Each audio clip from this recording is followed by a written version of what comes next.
அதிகாரம் 22வது வசனத்தை 23வது வசனத்தை நாம் வாசித்து விட்டு நாம் அமரலாம்.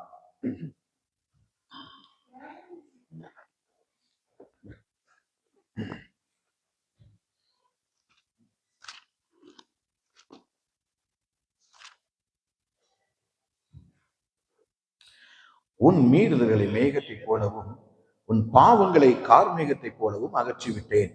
என்னிடத்தில் திரும்பு, உன்னை நான் மீட்டுக் கொண்டேன். வானங்களே கழித்து பாடுங்கள், கர்த்தர் இதை செய்தார். பூதலத்தின் தாழ்விடங்களே ஆர்ப்பரியுங்கள். பர்வதங்களே, காடுகளே, காட்டில் உள்ள சகல மரங்களே கம்பீரமாய் முழங்குங்கள். கர்த்தர் யாக்கோபை மீட்டு இஸ்ரவேலை மகிமைப்படுகிறார் என்று. உன் மீட்பரும் தாயின் கர்ப்பத்தில் உன்னை உருவாக்கிறோமான கர்த்தர் சொல்கிறதாவது, நானே எல்லாவற்றையும் செய்கிற கர்த்தர், நான் ஒருவராய் வானங்களை விரித்து நானே பூமியை பரப்பினவர் என்பதை நாம் அமரலாம். இந்த ஏசாயா தீர்க்கதரிசியின் புஸ்தகத்தை வாசிக்கும் பொழுது என்னுடைய கண்கள் மிக அகலமாய் விரிகின்றன. அதில் அவர் எழுதி வைத்திருக்கிற அற்புதங்கள் மிக மிக அதிசயமான ஒன்று.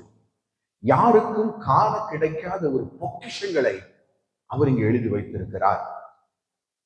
ஏசாயா தீர்க்கதரிசி தேவனை கண்ணார காண்கிற ஒரு காரியம்.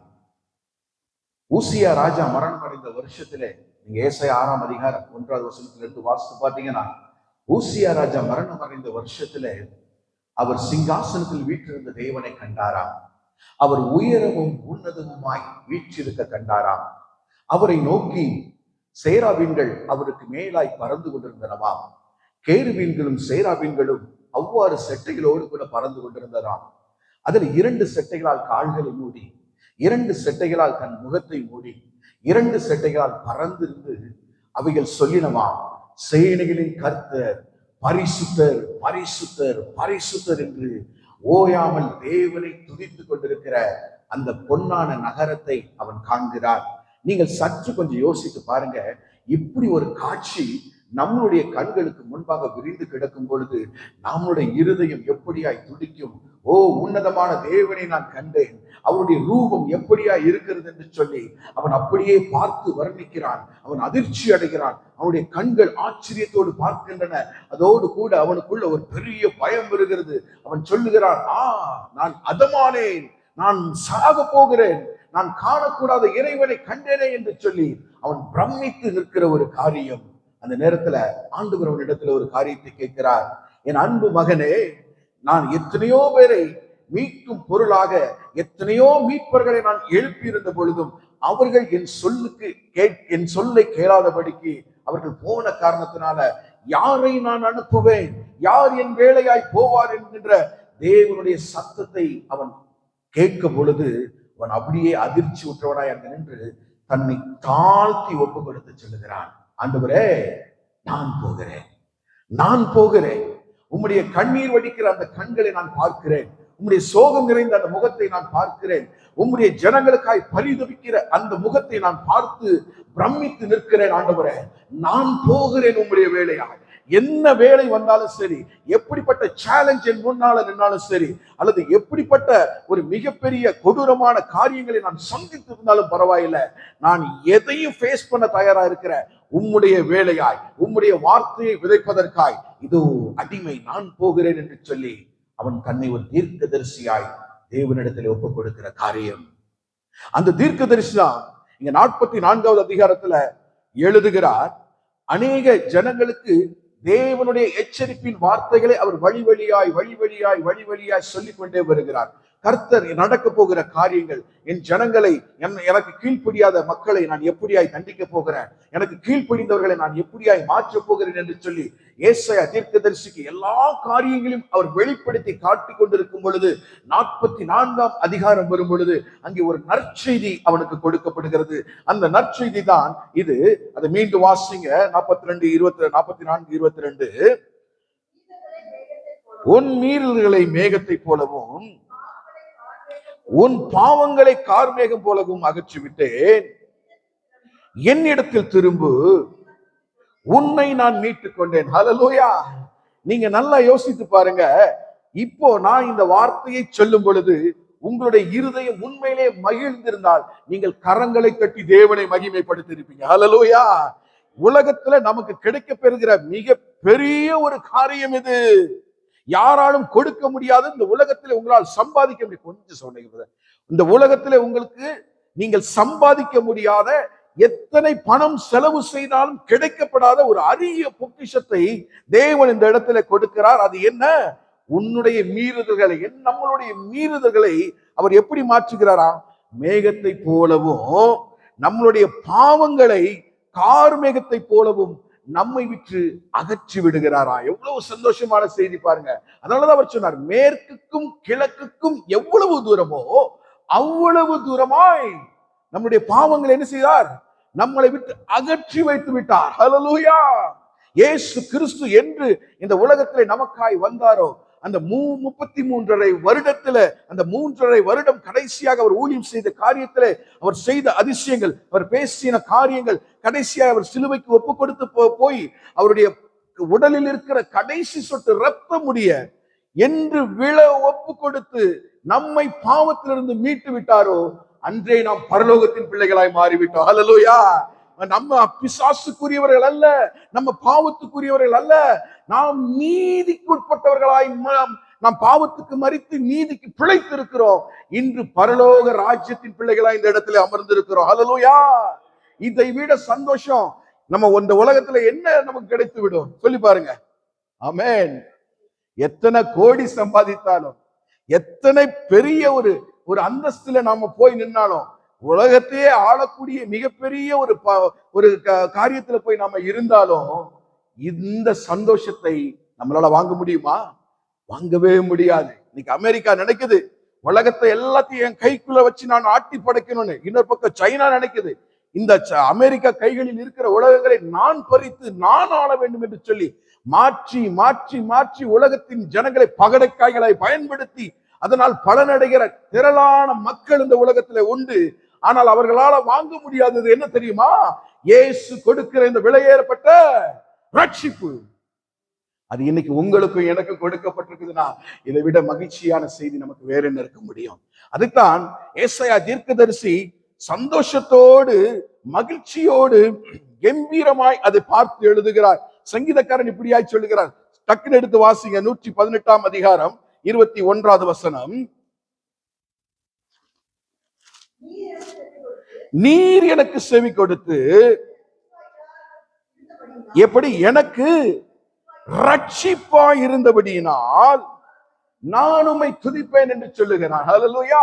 தாவீது ராஜாவுக்கு நன்றாக தெரியும், அவன் பாவ சேற்றிலே உழன்ற போது எப்போ அவன் உப்பரியின் மேலே ஏறி அடுத்தவன் மனைவியை கண்டு அவளை இச்சித்துக் கொள்ள வேண்டும் என்று சொல்லி அவளை அழைத்து அவளோடு தவறு செய்து அதன் மூலியமாக ஒரு பிள்ளையை பெற்று தேவனுக்கு கோபமூட்டி மிகப்பெரிய ஒரு பாவத்துக்குள்ளாய் அவன் விழுந்து கிடந்தானோ, அவன் ரெட்டுடுத்தி சாம்பலிலே, சாமுவேல் தீர்க்கதரிசி வந்து அவனை எச்சரித்த பொழுது ரெட்டுடுத்தி சாம்பலிலே கிடந்து, தேவனே என்னை மன்னியும், தேவனே என்னை மீட்டுக் கொள்ளும், கர்த்தாவே என்னை ரட்சியும் என்று சொல்லி அவரு கால்களிலே கிடந்து புரண்ட காரியம் அவனுக்கு தெரியும்.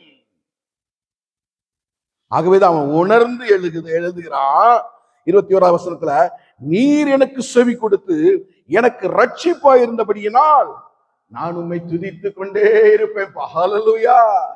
150 சங்கீதங்களை அவர் பாடி இருக்கிறார். நல்லா யோசித்து பாருங்க. 150 சங்கீதத்துல இருக்கிற வசனங்கள் எத்தனையோ எத்தனையோ ஏராளமான வசனங்கள். இவை எல்லாம் அவர் பாடலாக தேவனை துதித்து அவருடைய கஷ்டங்களை, கண்ணீரை, அவர் போன வழிகள் எல்லாவற்றையும் நினைத்து நினைத்து அழுது எழுதின பாடின சங்கீதங்கள் இந்த 150 சங்கீதமும். அப்ப தேவனிடத்திலிருந்து கிடைக்கிற ரட்சிப்பு ஒரு மனிதனை எப்படியாய் மாற்றுகிறது பாருங்க. ஒரு ராஜாவுக்கு எவ்வளவோ வேலை இருந்திருக்கும் இல்லையா? தாவீது ராஜாவுக்கு எவ்வளவோ வேலை இருந்திருக்கும். ஆனா இத்தனை அலுவலர்களின் மத்தியிலும் அவர் 150 சங்கீதங்களை பாடியிருக்கிறாராம். எவ்வளவு அற்புதம் பாருங்க. ஆகவேதான் நாம ரட்சிப்பை சாதாரணமாக எடுத்துக்கொள்ளக்கூடாது. நமக்கு கொடுக்கப்பட்டிருக்கிற இந்த ரட்சிப்பு விலையேறப்பட்டது. இதற்காக தேவன் தமது சொந்த குமாரனையே நமக்காக இந்த பூ உலகிலே அனுப்பி அவரை சாக கொடுத்தார் என்பது ஒவ்வொரு நேரமும் நமக்கு என்ன செய்யணும்? நினைவில் இருந்து கொண்டே இருக்கணும். அப்படி இருக்கும் பொழுது நாம் தேவனை விட்டு, அவருடைய வார்த்தைகளை விட்டு, அவருடைய வழிகளை விட்டு வழி விலகி போக வாய்ப்பே கிடையாது. ஹல்லேலூயா. அப்போ ஆண்டவருடைய வசனம் என்றென்று நம்ம என்ன செய்யுது? பேசிக்கொண்டிருக்கிறது. நான் நேற்று கூட சொன்னேன், இந்த வசனங்கள் எழுதப்பட்டு ஏறத்தாழ 3500 ஆண்டுகளுக்கு மேல் ஆகிவிட்டது. ஏசாயா தீர்க்கதரிசி வாழ்ந்தது BC 1447 காலகட்டத்திலே அவர் எழுதியிருக்கிறார். இந்த ஏசாயா தீர்க்கதரிசன புத்தகம் 3 கட்டங்களாக எழுதப்பட்டது. ஆனா அத்தனை வருடங்களுக்கு முன்பாக வாழ்ந்த ஒரு தீர்க்கதரிசியை குறித்து நாம் இன்று பார்த்து கொண்டிருக்கிறோம். அவர் எழுதி வைத்திருக்கிற வசனங்கள் இன்று நம்மளோடு பேசிக் கொண்டிருக்கிறது. அதை தான் சொல்றோம், உலகத்துல உயிருள்ள வார்த்தையை சுமந்திருக்கிறது இந்த பரிசுத்த வேதாகமம் ஒன்றே ஒன்று. ஹல்லேலூயா. இதற்கு ஈடு இணை இந்த உலகத்துல வேற எதுவுமே கிடையாது. நீங்க கண்ணீரோடு பார்த்தீங்கன்னா உங்களை ஆறுதல் படுத்தும் இந்த வார்த்தைகள். நீங்க சோகத்தோட, எனக்கு பலவீனத்தோட நீங்க பார்த்தீங்கன்னா உங்களை அது என்ன செய்யும்? உயிர்ப்பிக்கும். உங்களுடைய காயங்களை ஆற்றும், உங்களை நல்வழிப்படுத்தும். இருளிலே தவித்துக் கொண்டிருக்கும் பொழுது என்னுடைய அடுத்த வாழ்க்கையில் என்னுடைய அடுத்த ஸ்டெப் என்ன என்று சொல்லி தவித்து நிற்கும் பொழுது இந்த வார்த்தை நமக்கு வெளிச்சம் காட்டுகிறதா, நம்முடைய வாழ்க்கையை நமக்கு அழகாக வட்டமிட்டு லைட் அடித்து காட்டுகிறதா நடப்பதற்கு. அப்ப பாருங்க, இன்றும் உயிருள்ள வார்த்தைகளை நாம் வாசித்துக் கொண்டிருக்கிறோம். லூக்கா 15ஆம் அதிகாரம் 7வது வசனம் புரியாய் சொல்லுகிறது. அங்கே மிக ஆழமான ஒரு சத்தியம் அங்கே எழுதி வைக்கப்பட்டிருக்கிறது. மனம் திரும்ப அவசியமில்லாத 99 நீதிமான்களை குறித்து தேவன் கவலைப்படுகிறது இல்லையாம். மாறாக அவர் என்ன செய்கிறாராம்? எடுத்து வாசிங்க.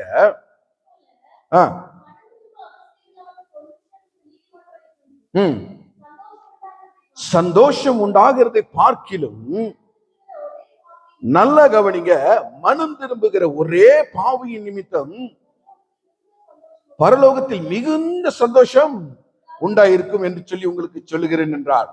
இன்று இயேசு சொன்ன இந்த காரியம் எதற்காக? நம்மை நீதிமானாக்குவதற்காக.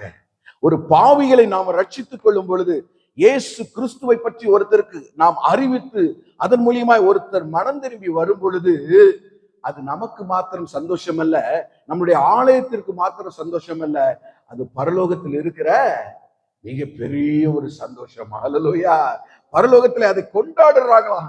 ஒரு பாவி இன்று மனம் திரும்பி விட்டாடாம், பரலோகமே களி கூறு என்று சொல்லி தேவ தூதர்கள் ஆடி பாடி கழித்து கொண்டாடுகிற ஒரு பொன்னான இடம் அந்த பரலோகம். பாருங்க, உங்களை என்னையும் ஆண்டவர் எவ்வளவாய் நினைத்திருக்கிறார், எவ்வளவாய் நேசித்திருக்கிறார், எவ்வளவாய் நம்மை அழைத்து மகிமைப்படுத்தியிருக்கிறார். ஹல்லேலூயா. பாருங்க, இந்த ரட்சிப்பு என்பது நமக்கு மிகவும் எனது முக்கியமா இருக்கிறது.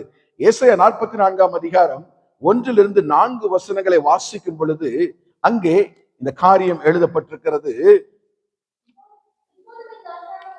இப்பொழுதும் என் தாசனாகிய யாக்கோபே, நான் தெரிந்து கொண்ட இஸ்ரவேலே கேள், உன்னை உண்டாக்கினவரும் தாயின் கர்ப்பத்தில் உன்னை உருவாக்கினவரும் உனக்கு துணை செய்கிறமாகிய கர்த்தர் சொல்கிறதாவது, என் தாசனாகிய யாக்கோபே, நான் தெரிந்து கொண்ட யெஷூரனே, பயப்படாதே. இதுதான் முக்கியமான வார்த்தை. இந்த 3வது வார்த்தை, தாகம் உள்ளவர் மேல் தண்ணீரையும் வறண்ட நிலத்தின் மேல் ஆறுகளையும் ஊற்றுவேன், உன் சந்ததியின் மேல் என் ஆவியையும் உன் சந்தானத்தின் மேல் என் ஆசீர்வாதத்தை ஊற்றுவேன் என்று சொல்லிட்டு 4வது வசனத்துல சொல்றாரு. இந்த காரியம் நடந்ததுனால அதனால் அவர்கள் புல்லின் நடுவே நீர்க்காலங்களில் ஓரத்தில் உள்ள அலறி செடிகளை போல வளருகிறாரா. ஹல்லேலூயா. பாருங்க, அவர் சொன்னார், நான் தெரிந்து கொண்ட என் ஜனமே, உன்னை நான் என்ன செய்ய போகிறேன்? தாகம் இருக்கிற யாருக்கெல்லாம் தாகம் இருக்கிறதோ அவங்க மீது என் ஆவியை ஊற்ற போகிற. அது மாத்திரமல்ல, உங்களுடைய சந்தானத்தின் மேல என்னுடைய ஆசீர்வாதத்தை வைக்க போகிற. ஹல்லேலூயா. இந்த ஆசீர்வாதம் யாருக்கெல்லாம் வேணும்? இந்த ஆவி இந்த ஆசீர்வாதம் யாருக்கெல்லாம் வேணும்? கொஞ்சம் யோசித்து பாருங்க. நம்ம எல்லாருக்கும் வேணும் தானே இதெல்லாம்? நம்ம எல்லாரும் இதை எதிர்நோக்கி தானே ஓடிக்கொண்டிருக்கிறோம் இந்த உலகத்துல. ஆனா ஆண்டவர் சொல்றாரு, உன் சந்ததியின் மேல என் ஆவியையும் உன் சந்தானத்தின் மேல என்னுடைய ஆசீர்வாதத்தை என்ன செய்ய போறேன்? வைக்க போறேன்ப்பா. நீ கவலைப்படாத. நீ நீர்க்கோள கால்களின் ஓரமாய் நடப்பட்ட அலறி செடியை போல நீ என்ன செய்ய போற? அழகா வளர போற. அதனால உனக்கு எந்த கவலையும் வேண்டாம் என்று சொல்லி வாக்கு கொடுக்கிறார். ஆனா இந்த வாக்கின்படி நம்ம வாழ்ந்துகிட்டு இருக்கோமா? இந்த வாக்கு நம்முடைய வாழ்க்கையில செயல்பட்டு கொண்டிருக்கிறதா? அவர் சொன்ன மாதிரி அவரிடத்திலிருந்து ஆவியின் வரங்களை, ஆவியின் கனிகளை நாம வாங்கி இருக்கிறோமா? ஆசீர்வாதங்கள் திரளா வாங்கி இருக்கிறோம் இல்லையா? நிறைய ஆசீர்வாதங்கள் ஆண்டவரிடத்திலிருந்து வாங்கி இருக்கிறோம்.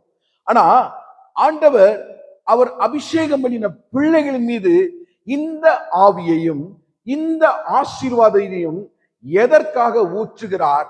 அவர்கள் இதை பெறப்பட்டவர்கள் இதற்காக என்ன செய்ய வேண்டும், எப்படி உழைக்க வேண்டும், இதைதான் நம்ம என்ன செய்ய போறோம்? இன்னைக்கு ஷார்ட்டா பார்க்க போறோம். இன்னைக்கு இந்த சந்ததியின் மேலின் ஆவியையும் சந்தானத்தின் மேல ஆசீர்வாதத்தையும் அவர் ஊற்றுகிறதுக்கு காரணம் என்ன? அவர் இந்த ஆசீர்வாதத்தையும் இந்த ஆவியின் வரங்களையும் உங்களோடு உங்கள் உடலோடு அடக்கி வைத்துக் கொள்வதற்காக அல்ல. எனக்கு பிரியமான தேவ ஜனமே, ஆண்டவர் இன்று உங்களுக்கு கொடுக்கிற இந்த ஆசீர்வாதமும் இந்த ஆவியின் வரங்களும் கனிகளும் உங்களோடு அடக்கி வைத்துக் கொள்வதற்காக அல்ல. அது ஆசீர்வாதமாக இருந்தாலும் சரி, ஆவியின் வரங்களாக இருந்தாலும் சரி, அது உங்களிடத்துல இருந்து நிரம்பி வழிந்து ஓடக்கூடியதா இருக்கணும். ஹல்லேலூயா. அது உங்களோட தங்கிச்சுன்னா ஸ்டாக்னன்ட் வாட்டர் ஆயிரும். ஸ்டாக்னன்ட் வாட்டர் ஒரு காலத்துல என்ன செஞ்சிடும்? கெட்டு போயிருங்க. யாரும் பயன்படுத்தப்படாதபடிக்கு, யாரும் அதை உபயோகப்படுத்த முடியாதபடிக்கு அது என்ன செஞ்சிடும்? கெட்டு போயிடும். ஆண்டவர் சொல்றார், அது உன்னோட தங்கி வைத்துக் கொள்ளாதே, உன் இருதயத்தோடு அடக்கி வைத்துக் கொள்ளாதே. நான் உனக்கும் உன் சந்ததிக்கும் கொடுத்திருக்கிற ஆவியும் ஆசீர்வாதம் எதற்காக? அது உன்னிடத்திலிருந்து நிரம்பி வழிந்தோடி பிறரின் மீது பாய்ந்து ஓடுவதற்காக. அப்ப இந்த நோக்கத்தை, தேவ நோக்கத்தை நாம் புரிந்து கொள்ளாவிட்டால் நாம் என்ன செய்வோம்? வெந்ததை தின்போம், விதி வந்தால் சாவோம் என்கிற வாழ்க்கையோடு நாம நின்று போயிருவோம்.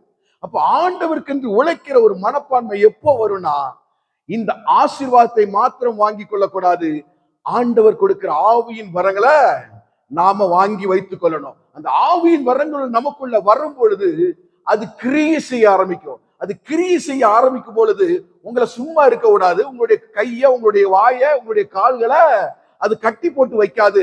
அது என்ன செய்யும்?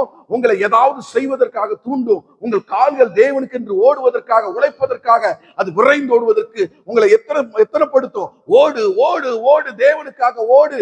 உன்னோட வைத்துக் கொள்ள நீ பெற்றிருக்கிற இந்த ஆவியின் வரத்தை கொண்டு மற்றவர்களுக்கு கொடு, மற்றவர்களுக்கு போதி, நற்செய்தியை அறிவி. எத்தனையோ ஜனங்கள் துன்பத்திலும், எத்தனையோ ஜனங்கள் வியாதியின் படுக்கையிலும், எத்தனையோ ஜனங்கள் அருவருப்பான காரியத்திலும் இந்த உலகத்தில் சிக்கி தவித்துக் கொண்டிருக்கிறாங்களே, அவர்களுக்கு உன்னுடைய ஆவியின் வரங்களை கொண்டு போய் கொடு. உன் ஆவி அவர்களுக்கு பாயட்டும். அவர்களுக்குள்ள பாயும் பொழுது அங்க என்ன நடக்கும்? அந்த ஆவி மல்டிப்ளை ஆக தொடங்கும். மல்டிப்ளை ஆக தொடங்கும் பொழுது தேவ ராஜ்யம் வளர ஆரம்பிக்கும். தேவ ராஜ்யம் வளர ஆரம்பிக்கும் போது பரலோகத்துல எவ்வளவு பெரிய சந்தோஷம் உண்டா இருக்கு. கொஞ்சம் யோசித்து பாருங்க. மனம் திரும்புகிற ஒரே பாவியினால பரலோகத்துல அவ்வளவு பெரிய சந்தோஷம் வருதுன்னா, நீங்க கொடுக்கிற ஆவியின் மூலியமா, நீங்க கொடுக்கிற ஆசீர்வாதத்தின் மூலியமா பலன் பெற்ற எத்தனையோ பேர் பரலோகத்தை கைகளை விரித்து, பரிசுத்தரே எங்களை நிறைத்ததற்காக நன்றி, எங்களை தெரிந்து கொண்டதற்காக நன்றி, பாவ சேற்றிலிருந்து எங்களை கழுவினீரே நன்றி என்று சொல்லி ஜனங்கள் எல்லாம் தேவனை நோக்கி பார்த்து கதற ஆரம்பிக்கும் பொழுது பரலோகம் எவ்வளவாய் களிப்பாய் துள்ளி குதிக்கும் என்பதை சற்று யோசித்து பாருங்க. ஹல்லேலூயா. அப்போ ஆண்டவர் உன் சந்தையின் மேல என் ஆவியையும் உன் சந்தானத்தின் மேல என்னுடைய ஆசீர்வாதத்தையும் நான் ஊற்றுறது எதுக்குப்பா? நீ வீடு, சொத்து, சுகமும் வாங்கி சுகமாய் வாழ்வதற்காக மட்டுமா? நெவர். ஆண்டவருக்கென்று உங்க ஆசீர்வாதத்திலிருந்து என்ன கொடுத்திருக்கிறீங்க? ஆண்டவருக்கென்று உங்களுடைய ஆவியின் வரங்களிலிருந்து என்ன உழைச்சிருக்கீங்க? இதை நம்ம கேட்கணும் இல்லையா? கொடுத்தவர் கணக்கு கேட்பாரா கேட்க மாட்டாரா? எஜமானுக்கு கீழே உழைக்கிறோம் நாம. எஜமானு 5 தாளந்த கொடுத்தாரு, 2 தாளந்த கொடுத்தாரு, ஒருத்தருக்கு 1 தாளந்த கொடுத்தாரு. 5 தாளந்த வாங்கினவன் என்ன செஞ்சான்? 10 பெருக்குனா. 2 தாளந்த வாங்கினவன் என்ன செஞ்சான்? 4 பெருக்குனா. 1 தாளந்த வாங்கினவன் என்ன செஞ்சான்? ஒளிச்சு வச்சுட்டான். ஏன்னா அவன் சொல்றான், நீர் விதைக்கிற இடத்துல அறுக்காதவரும் நீர் என்ன செய்ய மாட்டீரு, எந்த ஒரு காரியத்தை யாருக்கும் செய்ய மாட்டீர், நீ ஒரு கஞ்ச பிசினாருன்னு எனக்கு தெரியும். ஆகவே நான் பயந்து போய் என்ன செஞ்சேன்? நிலத்துக்குள்ள புதைச்சி வச்சிருந்தேன். ஆண்டவர் சொல்றாரு, உள்ளதை புடுங்கி இல்லாதவனுக்கு கொடுத்தாரு. பாருங்க, நமக்கு அவர் கொடுக்கிற ஆசீர்வாதத்திற்கு ஒரு அர்த்தம் உண்டு. நமக்கு அவர் நம் மீது ஊற்றி வைத்திருக்கிற ஆவியின் வரங்களுக்கு ஒரு காரியம் உண்டு. அது உழைக்க ஆரம்பிக்கணும், அது பெருக ஆரம்பிக்கணும். அந்த காரணத்துக்காக தான் ஆண்டவர் நம்மளை என்ன செய்யறாரு? அழைத்திருக்கிறார். அதற்காக தான் நம்மை மகிமைப்படுத்தி இருக்கிறார். அதற்காக தான் இன்னைக்கு நமக்கு மெய்ப்பர்கள் என்ற அந்தஸ்தை கொடுத்திருக்கிறார். நல்ல கவனிங்க, நம்மளுடைய சபைகளுக்கு ஆலயத்திற்கு விசுவாசிகள் அவசியமே இல்லை. நீங்க சாதாரண ஒரு விசுவாசிகளா இருக்குன்னு நீங்க என்ன செய்யலாம்? வீட்டுல இருந்து பைபிள் வாசிக்கலாம், வீட்டுல இருந்து ஜெபம் பண்ணலாம், அங்க இருந்து எல்லா காரியத்தையும் செஞ்சிடலாம் இல்லையா? ஆலயத்திற்கு விசுவாசிகள் அவசியம் இல்ல. தேவ வார்த்தையை இங்க பெற்று இருதயத்துல ஏற்றுக்கொண்டு அப்படியே வீட்டுல போய் உறங்குவதற்காக ஆட்கள் இங்கு தேவையில்லை. மாறாக எதற்காக தேவைப்படுகிறார்கள்? தேவனுடைய வார்த்தையை இங்கு பெற்று வெளியில நீங்க போய் இல்லாதவர்களுக்கு அதை கொடுக்க வேண்டும் என்கின்ற காரணத்துக்காக தான் ஆண்டவர் உங்களை என்றையும் இந்த பரிசுத்த ஆலயத்துக்குள் அமர செய்து அவருடைய திருவார்த்தையை கேட்க வைத்துக் கொண்டிருக்கிறார். அவருடைய பரிசுத்த ஆவியினால் நிரப்புகிறார், அவருடைய ஆசீர்வாதங்களால் நிரப்புகிறார். அப்போ இந்த நோக்கத்தை நாம் புரிந்து கொண்டால் மாத்திரம்தான் ஆண்டவருக்குன்னு உழைக்க முடியும். அப்ப இந்த காரியத்தை நம்ம செய்ய தவறிட்டோம்னா, நாமளே செய்ய தவறிட்டோம்னா, அப்ப வேற யார் செய்ய போறா என்கின்ற எண்ணம் நமக்கு வேணும். ஆகவேதான் ஏசாயா 34 அதிகாரம், எசேக்கியேல் 34 அதிகாரம் 5வது வசனத்தை 6வது வசனத்துல எடுத்து வாசிங்க. அங்க மேய்ப்பன் இல்லாத ஆடுகள் எப்படியாய் சிதறடிக்கப்படும், எப்படியாய் மிருகங்களினால் பீறி போடப்படும் என்று சொல்லி மிக அழகாக அங்க எழுதி வைக்கப்பட்டிருக்கிறது. மேய்ப்பன் இல்லாததினால், பிரதர் சாரி, நீங்க 2வது வசனத்திலிருந்தே வாசிங்க ப்ளீஸ். மனுபுத்திரனே, இஸ்ரவேலின் மெய்ப்பர்களுக்கு விரோதமாக தீர்க்க தரிசனம் உரை என்று சொல்லி எசேக்கியேல் சொல்றாரு. நீ தீர்க்க தரிசனம் உரைத்து அவர்களோட சொல்ல வேண்டியது என்னவென்றால், கர்த்தராகி ஆண்டவர் மெய்ப்பர்களுக்கு சொல்லுகிறார். நல்ல கவனிங்க, நல்ல கவனிங்க. நான் சற்று முன்பு சொன்னேன் இல்லையா, ஆசீர்வாதத்தை வாங்கி நமக்குள்ளே வைக்கிறவங்க, ஆவியின் வரங்களை வாங்கி நமக்குள்ளே அடக்கி வைக்கிறவங்களை பார்த்துட்டு தான் இங்க எழுதுகிறார். எப்படி? தங்களே மேய்க்கிற இஸ்ரவேலின் மேய்ப்பருக்கு ஐயோ. மேய்ப்பர்கள் யாரை மேய்க்கணுங்க? மந்தையை மேய்க்கணுங்க. மேய்ப்பர்கள் அல்லவா மந்தையை மேய்க்க வேண்டும்.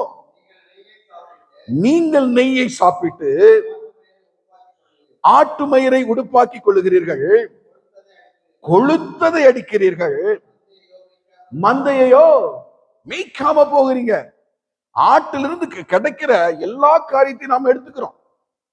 ஆண்டவருடைய கரத்திலிருந்து எல்லா ஆசீர்வாதங்களையும், எல்லா சுகத்தையும், எல்லா ஆவியின் வரங்களையும் நாம வாங்கி துடிக்கிறோம். வாங்கி நமக்குள்ளே வைத்துக் கொண்டால் நாம் எதற்கு ஒப்பா இருக்கிறோம்? அதான் சொல்லுது, நீங்கள் நெய்யை சாப்பிட்டு ஆட்டு மயிரை உடுப்பாக்கி கொள்ளுகிறீர்கள், கொளுத்ததை அடிக்கிறீர்கள், மந்தையோ மேய்க்காம போயிடுறீங்க. பாருங்க, ஆண்டவருடைய கனத்த இருதயத்தை பாருங்களேன். அவருக்கு என்ன ஒரு காரியம் தெரியுமா நடக்கணும்? இந்த உலகத்தில் இருக்கிற கடைக்கோடியில் இருக்கிற கடைசி மனிதன் விட அவனுக்கு அறிவிக்கணும், இயேசு கிறிஸ்து உன் பாவங்களுக்காகவும், உன் பிள்ளைகளின் பாவங்களுக்காகவும், உன் மனைவியின் பாவங்களுக்காகவும் அவர் மரித்து விட்டாரப்பா. நீ பாவி இல்லடா, நீ துரோகி இல்லடா, நீ பிசாசுக்கு உகந்தவன் அல்ல, நீ சாத்தானுடைய சதி திட்டங்களுக்கு உட்பட்டவன் அல்ல, அல்லது நீ நரகத்துக்கு உட்பட்டவன் அல்ல. மாறாக இயேசு உன்னை பரலோகத்திற்கு என்று 2000 ஆண்டுகளுக்கு முன்பே அவர் என்ன செஞ்சாரு? உன்னை மீட்டுக் கொண்டார். நீ இன்னும் அதை அறியாமல், இன்னும் நீ அதை உணராமல், இன்னும் பாவ வாழ்க்கையை வாழ்ந்து கொண்டு, இன்னும் உன்னுடைய இருதயத்துக்குள்ள கசப்பான அனுபவங்களை வைத்துக் கொண்டு நீ ஏன் இப்படி சுற்றி திரியணும் என்று அந்த கடைசி மனிதன் வர இந்த நற்செய்தி போய் சேரணும். அல்லேலூயா.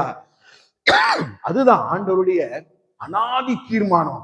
அதற்காக தான் அவர் இவ்வளவா என்ன செய்யறாரு, ஒவ்வொரு தீர்க்க தரிசிகளை எழுப்பி தீர்க்க தரிசனங்களை சொல்லி தன் ஜனங்களை தன்னுடைய பக்கமாய் திருப்பிக் கொள்ள வேண்டும் என்று சொல்லி துடிக்கிறார். இன்னைக்கு நம்ம கிட்ட பேசிட்டு இருக்கிறதுக்கு ஒரு நோக்கம் உண்டு. அப்ப இப்படிப்பட்ட மேய்ப்பர்களை நாம என்ன செய்யக்கூடாது, இருக்கக்கூடாது. நமக்கு கொடுக்கப்பட்டிருக்கிற வேலை என்ன என்று சொல்லி நாம் எப்படி உணர முடியும்? அந்த பரிசுத்த ஆவியின் வரங்களை நாம வாங்கி கொள்ளும் பொழுது அவர் நமக்குள்ள இருந்து பேச ஆரம்பிப்பார், நம்மை வழிநடத்த ஆரம்பிப்பார், நம்மை செயல்பட வைப்பார். செயல்பாட்டின் மூலியமாக அநேக ஆத்துமாக்களை அறுவடை செய்யக்கூடிய ஒரு நன்னாள் அந்நாளாய் அது மாறி போகும். அல்லேலூயா. ஆகவேதான் அவர் சொல்றார், தொடர்ந்து வாசிங்க 4வது வசனம். நீங்கள் பலவீனமானவைகளை பலப்படுத்தாமலும், ஐயா நசல் கொண்டவைகளை குணமாக்காமலும், எலும்பு முறிந்தவைகளை காயம் கட்டாமலும், துரத்துண்டவைகளை திருப்பி கொண்டு வராமலும், காணாமல் போனவைகளை தேடாமலும் போய் அவைகளை ஆண்டீர்கள். மேய்ப்பன் இல்லாததினால் எல்லா ஆடுகள் சிதறுண்டு போயின. எப்படி எப்படி சிதறுண்டு போன எல்லா ஆடுகளும் இப்ப என்னவா மாறிடுச்சு? காட்டு மிருகங்களுக்கு இரையாய் மாறி போனது. பிரியமானவர்களே, பாருங்க, இந்த நற்செய்தியை நாம் சொல்லி ஜனங்களை விழிப்புணர்வு அடைய செய்யாம போயிட்டோம்னா அவர்கள் தங்கள் பாவத்தின் பாரத்தினாலே தங்களை தாங்களே என்ன செஞ்சுவாங்க, அழித்துக் கொள்ளுவாங்க. நான் பரலோகத்துக்கு உரியவன் அல்ல, நான் பாதாளத்துக்குரியவன் என்கின்ற நம்பிக்கையோடு அவர்கள் தொடர்ந்து அதிலேயே பயணம் செய்வார்கள். இருளின் பயணம் அவர்களை பாதாளத்திற்கு அழைத்து செல்லுமே உடைய, ஒளியின் பயணம் தான் பரலோகத்திற்கு அழைத்து செல்ல முடியும். அப்ப அந்த ஒளியை யார் கொடுக்கணும்? நம்ம கொடுக்கணும். மேய்ப்பன். நான் மட்டுமா மேய்ப்பன்? இங்க இருக்கிற நம்ம எல்லாரும் மேய்ப்பர்கள். ஆலயத்திற்கு தேவன் எதற்காய் மனிதர்களை அழைத்து வருகிறார் என்றால், ஒவ்வொருவரையும் அவர் ட்ரெயின் பண்றாரு. ட்ரெயின் பண்ணி, எக்யூப் பண்ணி, அவங்களை கமிஷன் பண்ணி என்ன செய்யறாரு, வெளியில அனுப்புறாரு. அவர்களுக்கும் தான் செய்தது போல அதிசயங்களையும் அற்புதங்களையும் செய்யக்கூடிய வல்லமைகளை கொடுத்து, ரட்சிக்கும் உரிமையை கொடுத்து அவர் நம்மை வெளியில அனுப்புறார். நல்ல கவனிங்க.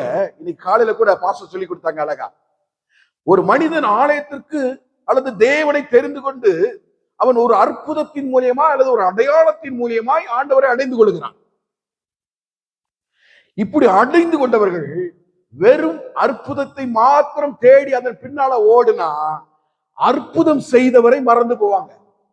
அல்லது எதற்காய் உன்னை அற்புதம் செய்து விலையேறப்பட்ட ரட்சிப்பை கொடுத்து உன்னை மீட்டுக் கொண்டாரோ அதனுடைய முக்கியத்துவத்தை அறியாதபடிக்கு நீ வெறும் அற்புதத்துக்குள்ளும் அடையாளத்துக்குள்ளும் என்கின்ற ஒரு குறுகிய வட்டத்துக்குள்ளே சிக்கி நீ தேவனை அறியாமல் போய்விடுவாய் என்பதுதான் ஆண்டவருடைய ஒரு தீராத தாகம்.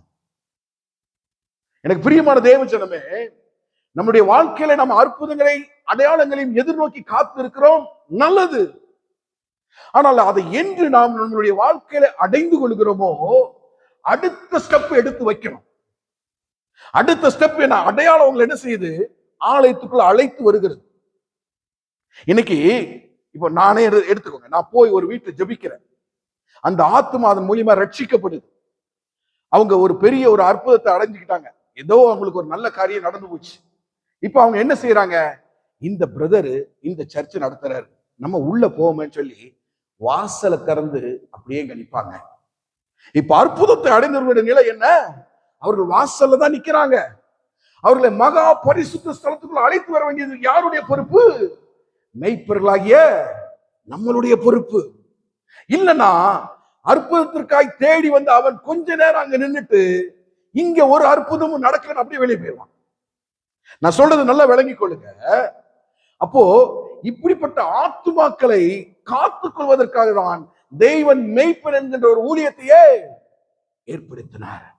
இன்னைக்கு அதான் சொல்றாரு, மெய்ப்பர்கள் தங்கள் மந்தைகளை மேய்க்காமல் இருந்தால் அது சிதறுண்டு போய் கடைசியில காட்டு மிருகங்களுக்கு என்னாயும் இரையாய் மாறி போயிரு என்கின்ற அறிவை நாம அந்த நாளில் அடைந்து கொள்ள வேண்டும் என்று சொல்லி ஆண்டவர் ஆசைப்படுகிறார். இப்போ எசேக்கியேல் 34ஆம் அதிகாரம் 18வது வசனம் 19வது வசனத்தை நீங்க வாசிங்க.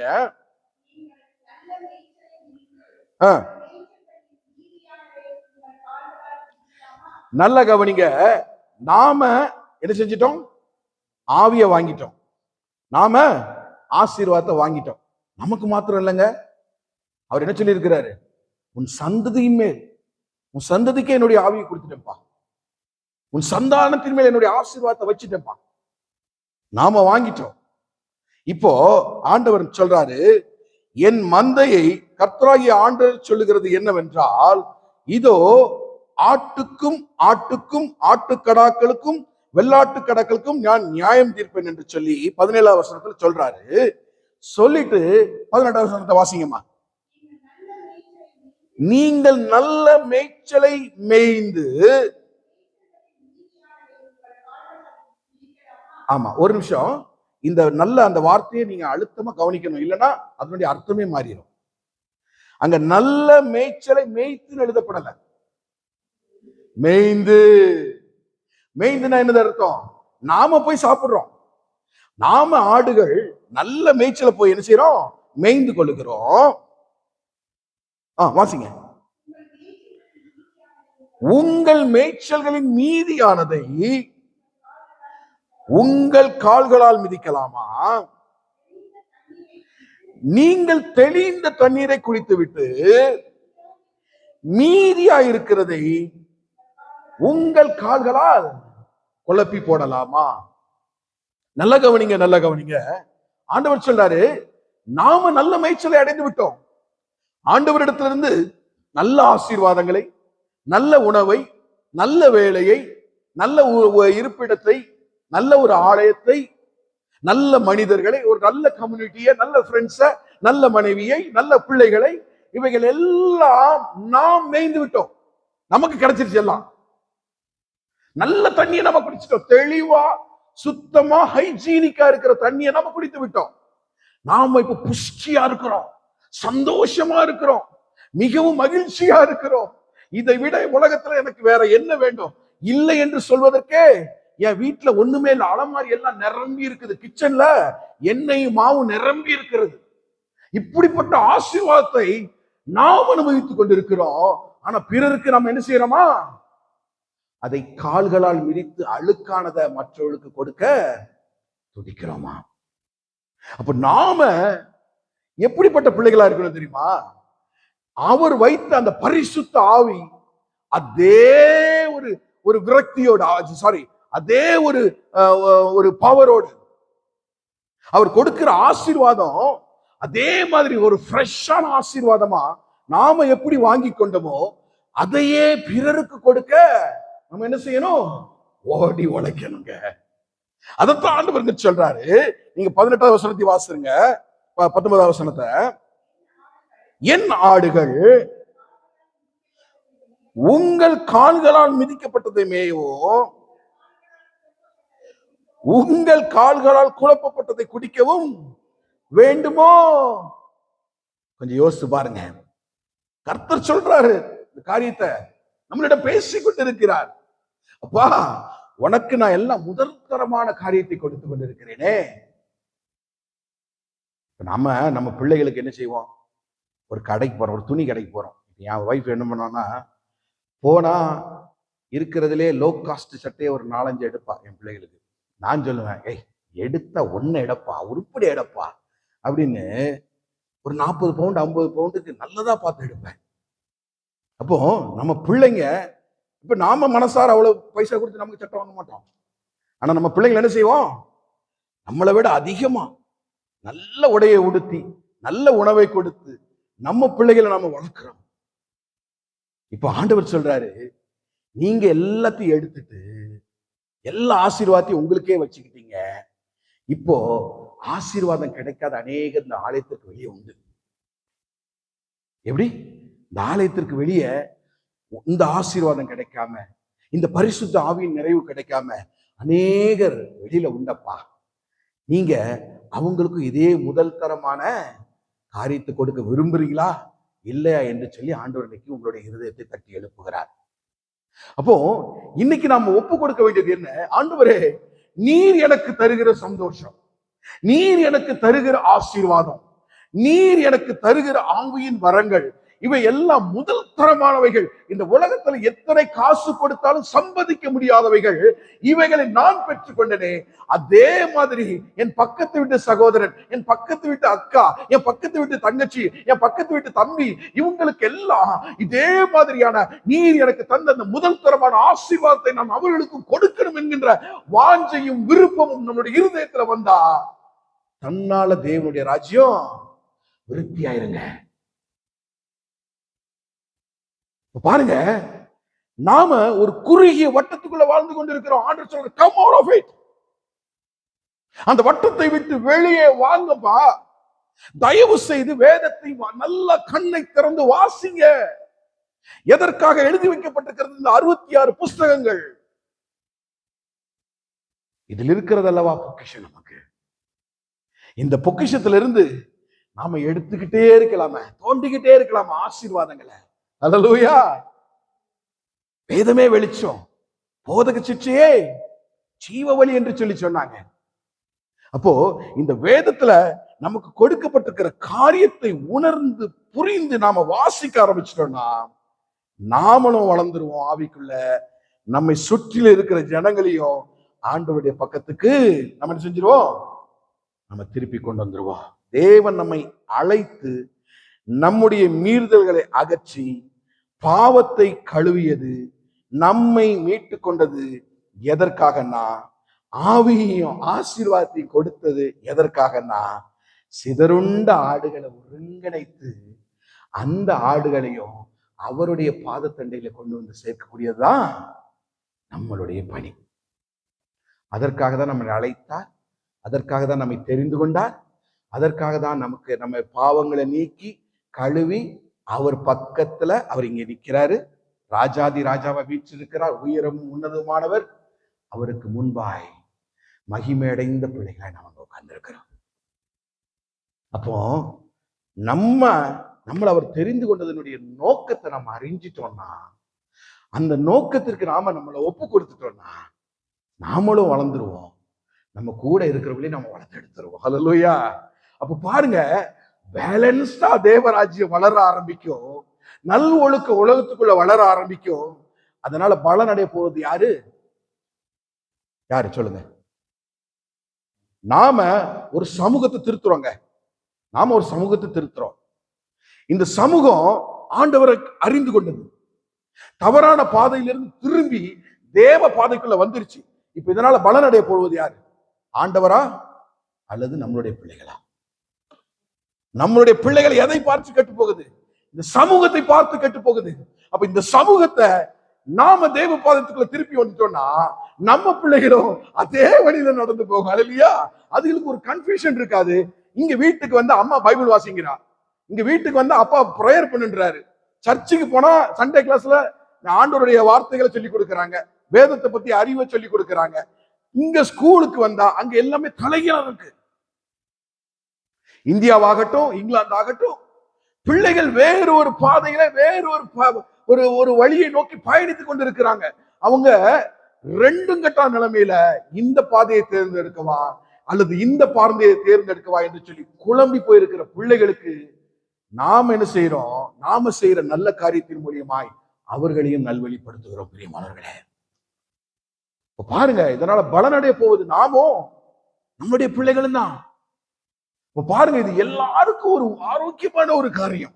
இதையா நம்ம செய்யக்கூடாது?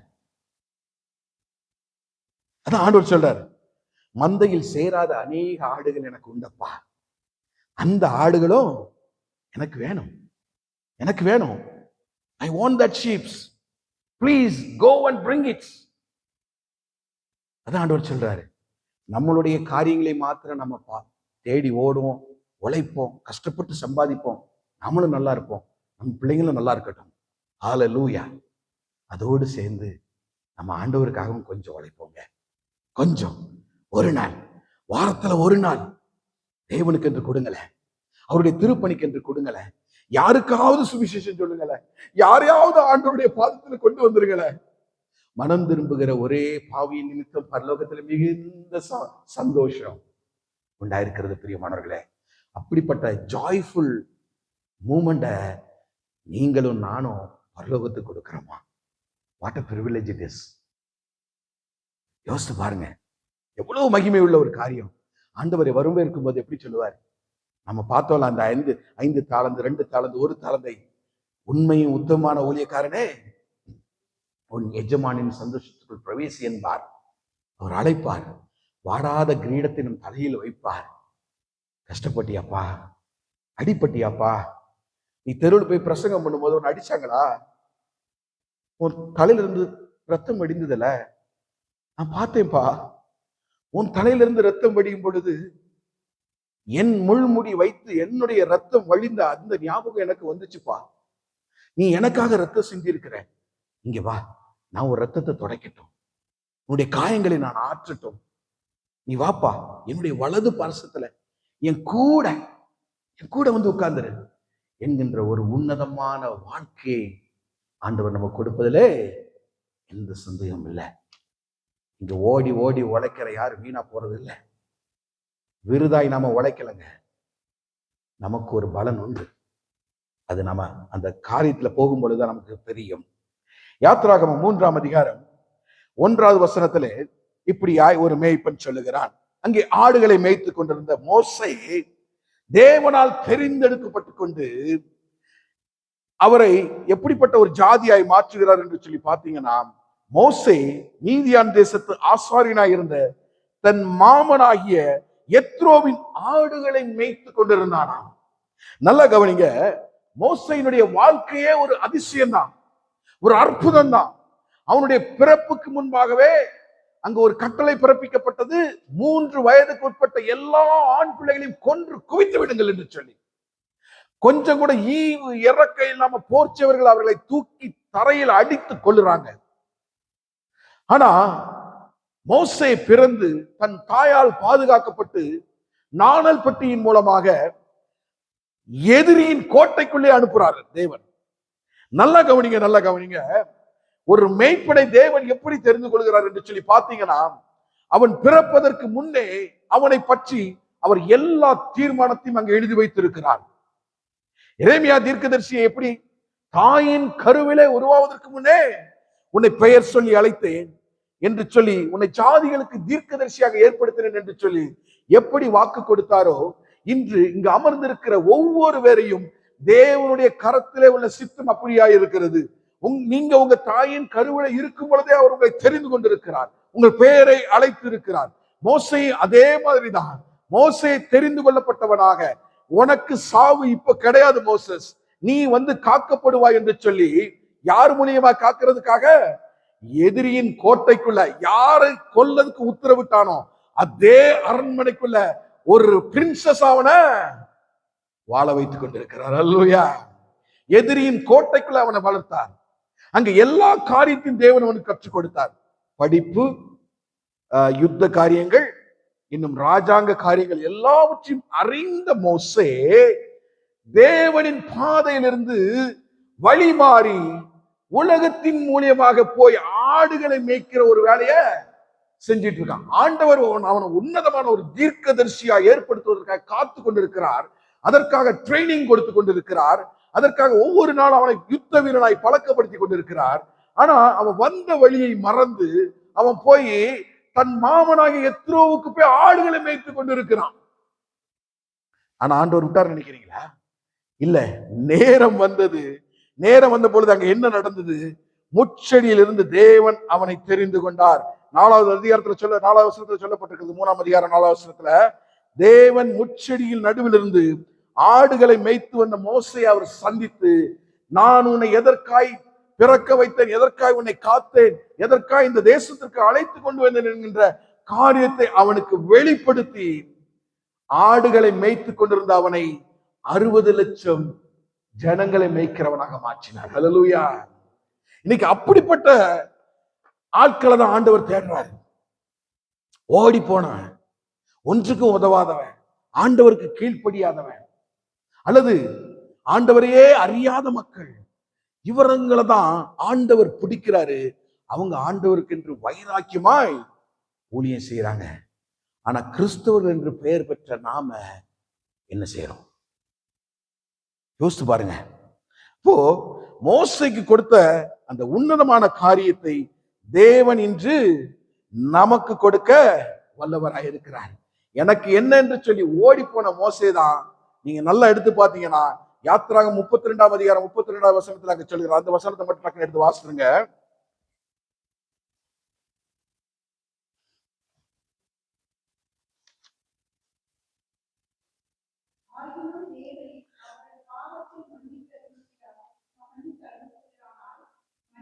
யாரு?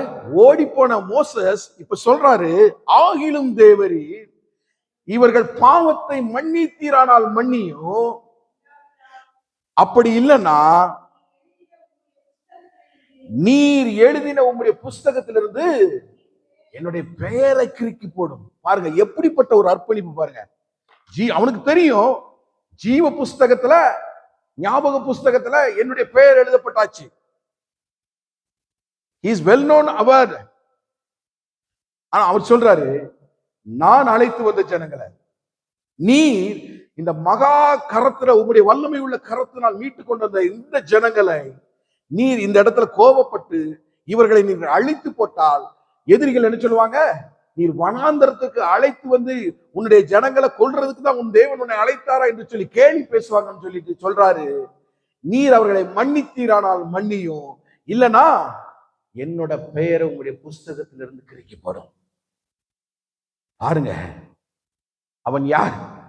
கொஞ்சம் அதிகாரத்துக்கு முன்னால்தான் கேட்டேன், இந்த ஜனங்களை, இந்த திரளான ஜனங்களை தாங்குவதற்கு நான் இவர்களை பெற்றேனோ, இவர்களுக்கு தகப்பனா நான் என்று சொல்லி சொன்ன மோசே இங்க சொல்றாரு, இந்த ஜனங்களை நீர் மன்னித்தீரானால் மன்னியும், இல்லைன்னா அந்த பரலோகத்துல எனக்கும் இட வேண்டாம். எப்படி எப்படி ஒரு இருதயம் பாருங்க. அப்போ ஆண்டவர் இப்படிப்பட்ட ஒரு இருதயத்தை இந்த நாளிலே நம்மளுக்கு தேடி கொண்டிருக்கிறார். நீங்க தாவீதை கூட எடுத்து பாத்தீங்கன்னா, தாவீதையும் காட்டிட்டு போயிடுறேன் நானு. 1 சாமுவேல் 17ஆம் அதிகாரம் 32ஆவது வசனத்துல இந்த இப்படியாய் வருகிறது.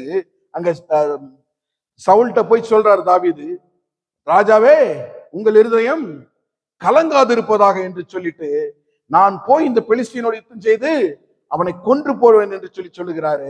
1 சாமுவேல் 17ஆம் அதிகாரம் 32ஆவது வசனத்துல ம்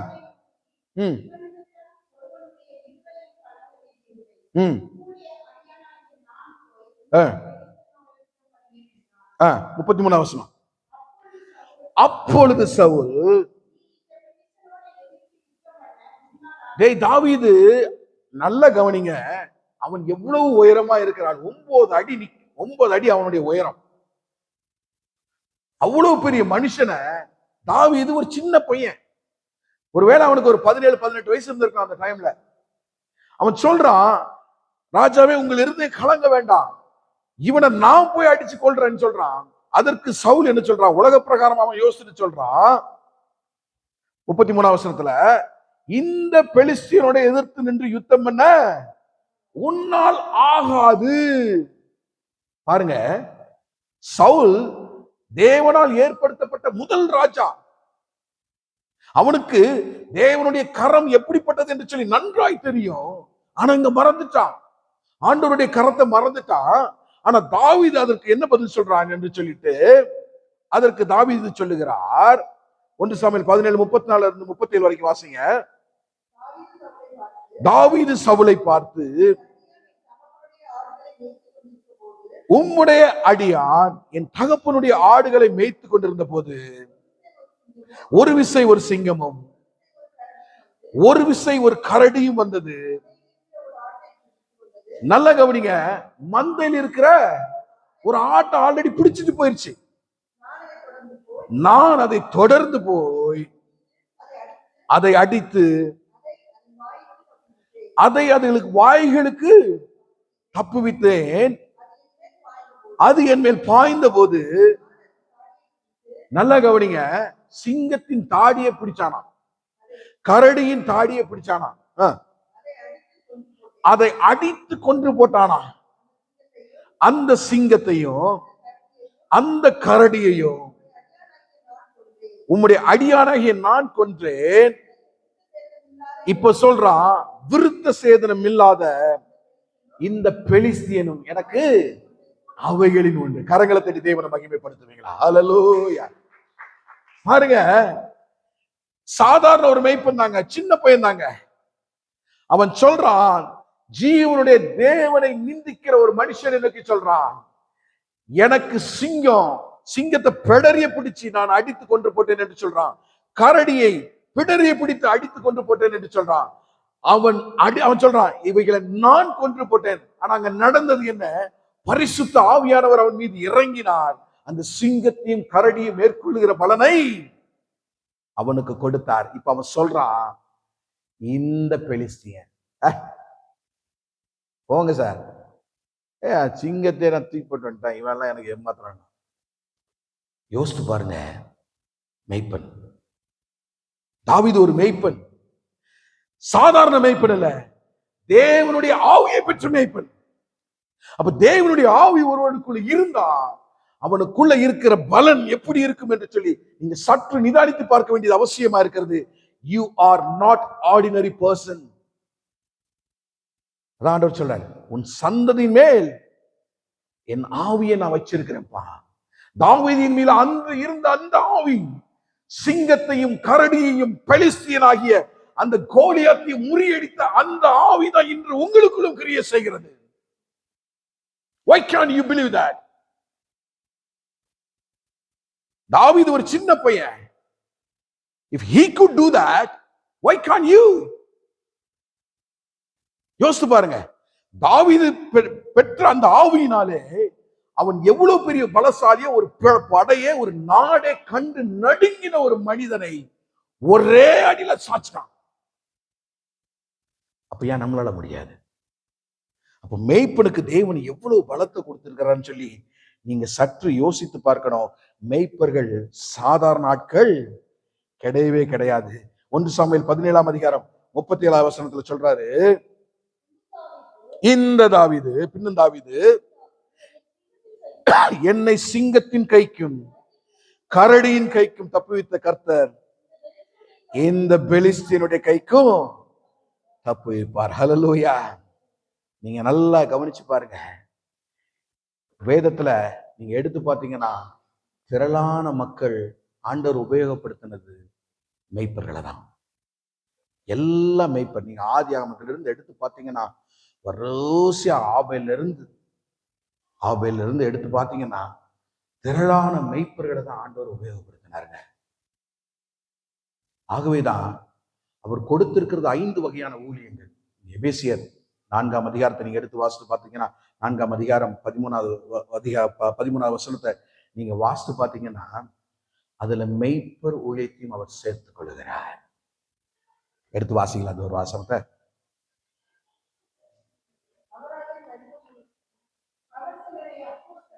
சிலர் அப்போஸ்தலராகவும், சிலரை தீர்க்கதரிசிகளாகவும், சிலரை சுவிசேஷர்களாகவும், சிலரை மெய்ப்பராகவும் போதகராகவும் ஏற்படுத்தினார். தேவன் கொடுத்த 5 வகையான ஊழியத்திலே மெய்ப்பர் ஊழியம் மிக முக்கியமானது.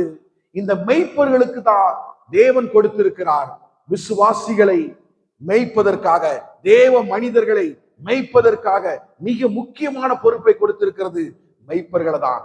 ஆகவேதான் இன்று ஆலயம் மெய்ப்பர்களை தேடுகிறது.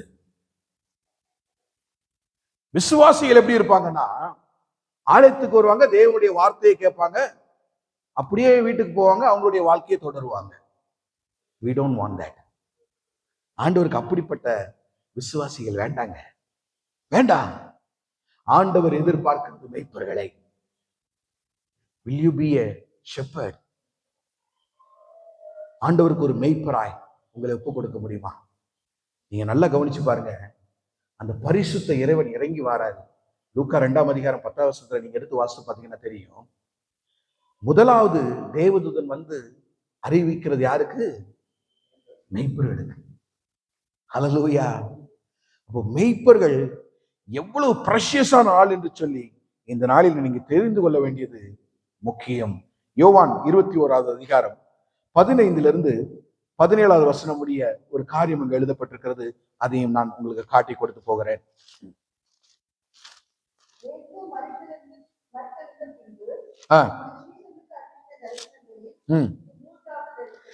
இயேசு மரித்து உயிர்த்தெழுந்த பின்பு தம்முடைய சீஷர்களுக்கு அறிவின 3வது தரிசனம் இது. இந்த இந்த 3வது தரிசனத்தோடு அவர் வானத்துக்கு ஏறி போக போறார். அவர் வந்த வேலை முடிஞ்சது. He finished. அவருடைய வேலை முடிந்தது. தேவன் நியமித்த காரியங்கள் அனைத்தையும் அவர் செய்து வெற்றி வீரராக உயிர்த்தெழுந்தார். இப்ப கடைசியா சீஷர்களை பார்க்கிறார். சீஷர்களை பார்க்கும் பொழுது தான் செய்து வந்த அந்த 3.5 வருட ஊழியத்தை யாருடைய கரத்திலேயாவது கொடுத்துட்டு போனவருக்கு. அப்ப அதுக்கு நல்ல ஆளை தேடுறார். தேடும் பொழுதுதான் ஒருத்தனை பார்த்து கேட்கிறாரு. அவன் தான் அவரை 3 தடவை மறுதளிச்சவன். அவன்தான் இயேசுவை 3 முறை மறுதளித்த பேதுரு. அவனை பார்த்துதான் ஆண்டவர் கேட்கிறாரு. வாசிப்போ. அவர்கள் போஜனம் பண்ணின பின்பு இயேசு சீமோன் பேதுருவை நோக்கி, யோனாவின் குமாரனாகிய சீமோனே, இவர்களிலும் அதிகமாய் நீ என்னிடத்தில் அன்பு கூறுகிறாயா என்று கேட்டுட்டு அதற்கு அவன், ஆம் ஆண்டவரே, உம்மை நேசிக்கிறேன் என்று சொல்லுகிறான். இல்ல முழுசாவாசி. அவர் என் ஆட்டுக்குட்டிகளை மெய்ப்பாக என்று சொல்லி முதல் தடவை சொல்லியாச்சு. இப்ப மறுபடியும் 2வது தடவையும் கேட்கிறாரு. சீமோனே, நீ என்னிடத்தில் அன்பாய் இருக்கிறாயா என்றார். அதற்கு அவன், ஆம் ஆண்டவரே, உம்மை நேசிக்கிறேன் என்பதை நீர் அறிவீர் என்றான். அவர், என் ஆடுகளை மேய்ப்பாயா என்று சொல்லி கேட்கிறார். அடுத்தது 3ஆம் தரம் அவர் அவனை நோக்கி, யோனாவின் குமாரனாகிய சீமோனே, நீ என்னை நேசிக்கிறாயா என்றார். என்னை நேசிக்கிறாயா என்று அவர் 3ஆம் தரம் கேட்டபோது பேதுரு துக்கப்பட்டு, ஆண்டவரே, நீர் எல்லாவற்றையும் அறிகிறீர், நான் உம்மை நேசிக்கிறேன் என்பதையும் நீர் அறிவீர் என்றான். இயேசு, என் ஆடுகளை மேய்ப்பாயா? இன்னைக்கு ஆண்டவர் கேட்கிற ஒரு காரியம், என் ஆடுகளை மேய்ப்பாயா? நாம் எல்லாம் பேதுருவை பாரி எத்தனையோ முறை ஆண்டவர் மறுதளிச்ச மக்கள் தான். ஆனா நம்மளை அவர் அப்படியே விட மனசு இல்லை. நீங்க மத்தேயு 16ஆம் அதிகாரத்துல நீங்க பாத்தீங்கன்னா அவர் கேட்கிறாரு, இந்த ஜனங்கள் என்னை யார் என்று சொல்லி சொல்றாங்கன்னு. அதுக்கு ஒவ்வொருத்தரும் ஒரு பதில் சொல்றாங்க. அந்த அந்த ஒரு அதிகாரத்தை வாசிங்க ப்ளீஸ். 14 மத்தேயு 16ஆம் அதிகாரம் 13ஆவது வசனத்திலிருந்து 15ஆவது வசனம் முடிய. வந்தபோது சீஷரை நோக்கி, என்னை யார் என்று சொல்லுகிறார்கள் என்று சொல்லி கேட்கிறாரு. அதற்கு அவர்கள், சிலர் உம்மை யோவான் ஸ்நானகன் என்றும், சிலர் எலியா என்றும், வேறு சிலர் எரேமியா அல்லது தீர்க்கதரிசிகள் ஒருவர் என்று சொல்லுகிறார் என்று சொல்லும் போது, அப்பொழுது அவர், நீங்கள் என்னை யார் என்று சொல்லுகிறீர்கள் என்று கேட்கிறார். சீமோன் பேதுரு பிரதியுத்தரமாக, நீர் ஜீவனுள்ள தேவனுடைய குமாரனாகிய கிறிஸ்து என்கிறார். அதற்கு அவர் சொல்றார் பதில், யோனாவின் குமாரனாகிய சீமோனே, நீ பாக்கியவான், மாம்சமும் இரத்தமும் இதை உனக்கு வெளிப்படுத்தவில்லையப்பா, பரலோகத்தில் இருக்கிற என் பிதா இதை உனக்கு வெளிப்படுத்தினார் என்று சொல்லிட்டு அங்கே ஒரு வாக்கு தத்துவத்தை அவனுக்கு கொடுக்கிறார். அது என்ன வாக்கு தத்துவம்? 18, 19. மேலும் நான் உனக்கு சொல்லுகிறேன், நீ பேதுருவாய் இருக்கிறாய், இந்த கல்லின் மேல் என் சபையை கட்டுவேன், பாதாளத்தின் வாசல்கள் அதை மேற்கொள்வதில்லை என்று சொல்லிட்டு பரலோக ராஜ்யத்தின் திறவுகோலை நான் உனக்கு தருவேன். எப்பா, நீ பூலோகத்துல எதை கட்டுகிறாயோ அது பரலோகத்திலும் கட்டப்பட்டிருக்கும்.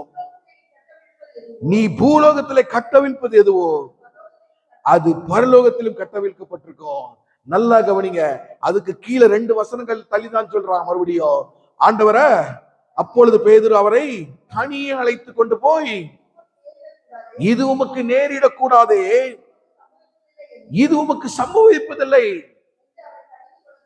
நல்ல கவனிங்க. 2 வசனத்துக்கு முன்னாலதான் சொன்னாரு, பாதாளத்தின் வாசல் உன்னை மேற்கொள்ளாது, உன்னுடைய கல்லின் மேல நான் சபையை கட்டுவேன், உன்னை பரலோகத்தின் திறவுகோலை உனக்கு தருவேன்.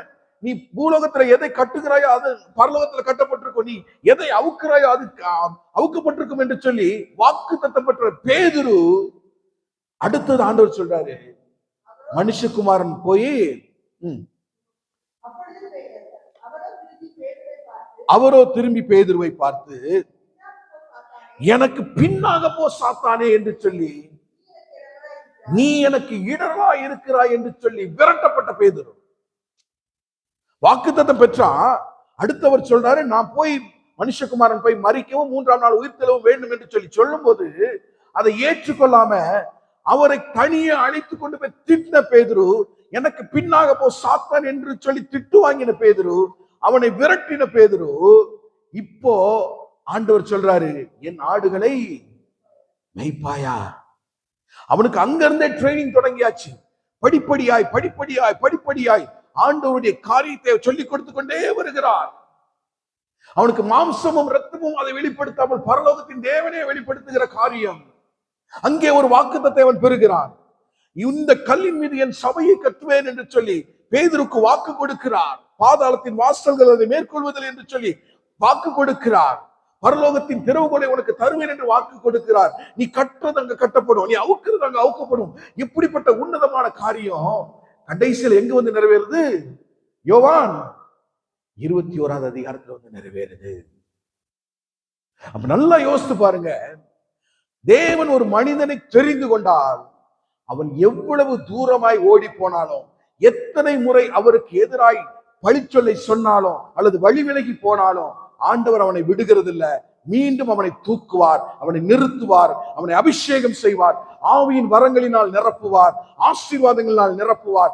அவனுக்கு ஏற்ற ஒரு மெய்ப்பனாய் அதை மாற்றி அமைத்து தேவனுடைய ராஜ்யத்தை கட்டுவதற்கான பணியிலே அவனை ஈடுபடுத்துவது மிகவும் உன்னதமான காரியம். அது நடந்தே தீரும். பாருங்க, ஆண்டவர் நம்ம இங்க இடத்துல அழைத்து உட்கார வச்சிருக்காருன்னா அது சும்மா இல்லைங்க. உங்களை ஒரு ஷெப்பர்டா வச்சிருக்கிறாரு. உங்களுக்கு ஒரு வேலை கொடுக்கப்பட்டிருக்கு. இந்த வேலையை செய்வதற்கு சபை இந்த நாளில ஆயத்தப்படணும். ஆயத்தப்படு, உன்னோடு கூட ஒரு திரள் கூட்டத்தை ஆயத்தப்படுத்து. அதற்காக தான் தேவன் சபையை தெரிந்து கொண்டார். இன்னைக்கு இந்த காரியத்தை நான் செய்ய முடியும் என்று சொல்லி ஒப்பு கொடுத்தீங்கன்னா ஆண்டவருடைய கருத்துல உங்களுடைய இருதயத்தை ஒப்பு கொடுப்பீங்களா? ஆண்டவரே, I am ready to receive that. உம்முடைய ஆவியை வாங்கிக் கொள்ள நான் ஆசையா இருக்கிறேன்ப்பா. உம்முடைய அபிஷேகத்தை வாங்கிக் கொள்ள நான் ஆசையா இருக்கிறேன்ப்பா. என் சந்தானத்தின் மேல உம்முடைய ஆசீர்வாதத்தை ஊற்றுவேன் என்று சொல்லி நீங்க சொன்னீங்களே, அது என் வாழ்க்கையிலே நிறைவேறட்டும். பேதுரு 3 முறை தேவனை தெரியாது என்று மறுதளித்து அவன் சபிக்கவும் சத்தியம் பண்ணவும் தொடங்கினான் என்று சொல்லி மத்தேயு 26ஆம் அதிகாரத்தில் எழுதப்பட்டிருக்கிறது. அப்படிப்பட்ட பேதுருவதான் அவர் யோவான் 21ஆவது அதிகாரத்துல கூப்பிட்டு, என் ஆடுகளை நீ மெய்ப்பாயாக என்று சொல்லி ஒப்பு கொடுக்கிறார். இன்னைக்கு அதே தேவன் அதே வல்லமையோடு இந்த இடத்துல உங்கள் முன்று நின்று சொல்கிறாரு, மந்தையில் சேராத எத்தனையோ ஆடுகள் உண்டுப்பா. அந்த மந்தையில் சேராத ஆடுகளை அழைத்து கொண்டு வர முடியுமா? தேவ சமூகத்துக்கு உங்களால கொண்டு